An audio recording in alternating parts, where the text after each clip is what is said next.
Hi, my name's Ishmael Naylor and today we're going to be talking about rent arrears. Are they going up or are they going down? Well, today we're going to find out. So, rent arrears. According to various studies that have been published in the late part of December, the rent arrears have actually been going down.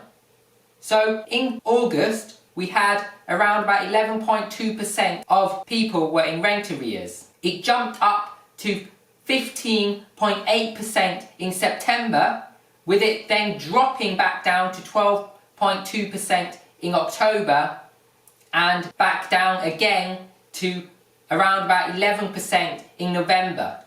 Now, the December reports haven't come out yet, so I cannot comment on the December reports, but what does this mean? Well, it's a positive outlook, because if the rent arrears are dropping, that means that people are managing to budget and recover from the corona pandemic at the moment. However, this could be a temporary thing, so we don't want to count our ducks, as they say, until we get confirmation. The reason it could be temporary is because of seasonal changes. So people have been managing to save up for Christmas, and therefore with that money they've generally paid off their rent arrears. I don't know why people always manage to save in November, December, but that's what happens. So hopefully they've spent that money on their rent arrears.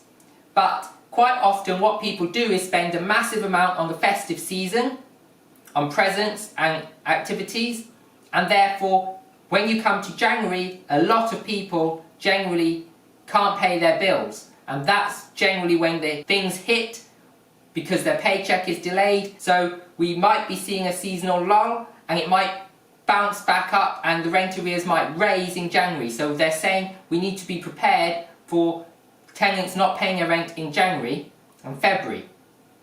Once we get past January and February, if the rent arrears haven't been going up, then we're on a positive note. I do realise that the furlough scheme is going to end at the end of April now, as it was extended over the Christmas period. If that does end at the end of April, we could see people going into rent arrears after then, but hopefully what's been happening is the government has managed to adapt their systems and start being able to take on more people and help people with rent arrears, which they were doing, and with the benefit switchover system, because obviously some people losing their jobs are going to have to switch to benefits, and the government schemes have been slow to adapt that. And I think what they have been doing with the extension of the furlough scheme is they've been managing to adapt their systems in a speed that will go towards helping the economy cope. So with the Tier 4 restrictions, they're expecting jobs to be lost, and as jobs are lost in the Tier 4 areas, then they can take those people on to new benefit schemes and universal credits and various other things. And with that money, or rather with that switchover, they can slowly then step everyone from the working industry into the benefit system that are going to eventually end up there. Because what's going to happen with the end of the furlough scheme is they're expecting a huge surge in unemployment.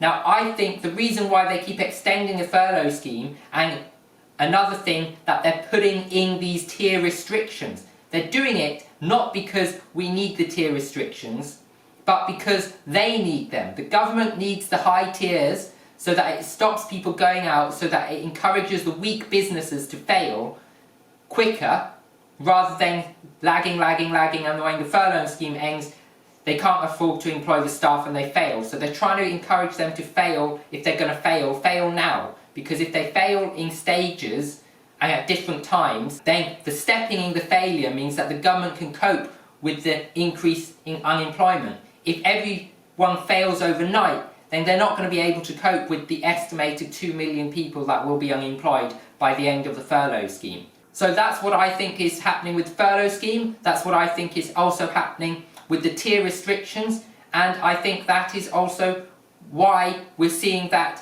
the rent arrears are dropping. Because the rent arrears are dropping because the people are now getting help from the government to pay their rent. And if they're getting help to pay their rent, then the rent arrears will drop. So if you like this video, please subscribe to my channel, whack that bell notification icon to get notified of videos coming out each and every day for the first week in January.